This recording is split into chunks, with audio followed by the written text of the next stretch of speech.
అమ్మా I love you మా. చూడు నాకు వెళ్ళి ఐ లవ్ యూ అన్నప్పుడు ఐ లవ్ యూ టూ అని చెప్పాలి నువ్వు. ఓకేనా? చెప్పు ఐ లవ్ యూ టూ అని. I love you. I love you two. నీకు ఒక విషయం చెప్పాలి. అమ్మా నా ఫేస్కి ఎవరైనా అమ్మాయి పడుతుందంటావా? చెప్పు మా. స్మైల్ స్మైల్ స్మైల్తో చెప్పు. నా ఫేస్కి ఎవరైనా అమ్మాయి పడుతుందా? చెప్పు. బాగున్నానా లేదా నేను? బాగున్నా. హీరో లెక్క నీకేమైంది? హీరోనా? హీరోతో పోల్చొద్దులే. మనిషి నేను. మనిషివి అయితే ఒక మనిషిని హీరో చేయకూడదు ఎప్పటికైనా. గర్వం పెరుగుతుంది తెలుసా? అవు ఒకవేళ నాకు వచ్చే అమ్మాయి నీకు నచ్చే క్వాలిటీస్ ఏమి ఉండాలి ఆ అమ్మాయిలో? ఆడపిల్ల లక్షణాలు ఏముంటాయి అన్నీ ఉండాలా? ఆడపిల్ల లక్షణాలు ఏమున్నాయి అన్నీ ఉండాలి. ఓ, ఓకే. అలాగే ఏ కాస్ట్ అమ్మాయిని పెళ్లి చేసుకోవాలా నేను?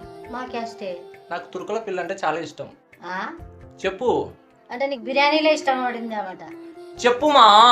నాకు ఇష్టం. తురుకుల పిల్లని పెళ్లి చేసుకోవాలనుకుంటున్నా. ఏం చేయాలో చెప్పు. ఓకేనా? నాకు ఆ పిల్ల మంచి పిల్ల, నీకు అర్థం కావట్లే. వచ్చిన తర్వాత బాగా వస్తుంటది నీకు. ఒక్కసారి వచ్చింది అనుకో నా కోడలా అంటే కోడలు చుట్టే తిరుగుతావు నువ్వు. నువ్వు పడతావా? ఒప్పుకుంటావా లేదా ఆ పిల్లని? అత్తమ్మ అంటది ఆ పిల్లని నిన్ను. అత్తమ్మ అంటే ఏమంటావు నువ్వు? కోడలా అనాలా? నేను అనను కదా. ఏమంటావు? నేను అనను కదా. కోడలా అనాలా? అనను. ఏంటికి? అత్త కోడలికి దైవంతో సమానం. మన ఇంట్లో ఎవరు బాగున్నారు చెప్పు అమ్మాయిలు?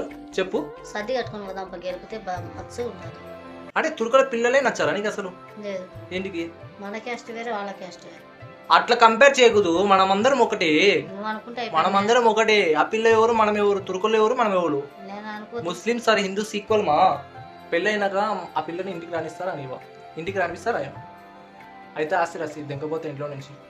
నేను తీసుకురావాలండి. ఆస్తి రాసి ఇంట్లో నుంచి దింకపోతా అంటున్నా. దీంట్లో రూపాయి రాదు. ఏమి? నా ఏం కష్టం లే, డైరెక్ట్ నిద్రమాత లేస్తా. పని పెట్టి ఇంకా సంతకం రాపిస్తా. నాది అది. బాండ్ ఖాతా మీద సంతకం పెట్టించుకుంటా నేనే డైరెక్ట్. ఏలు ముద్ర నువ్వు ముందే. Training సంతకం లేదు ఏం లేదు, డైరెక్ట్ ఇంకా ఆస్తి మన పేరుకి వస్తుంది ఇంకా. అని ట్రైనింగ్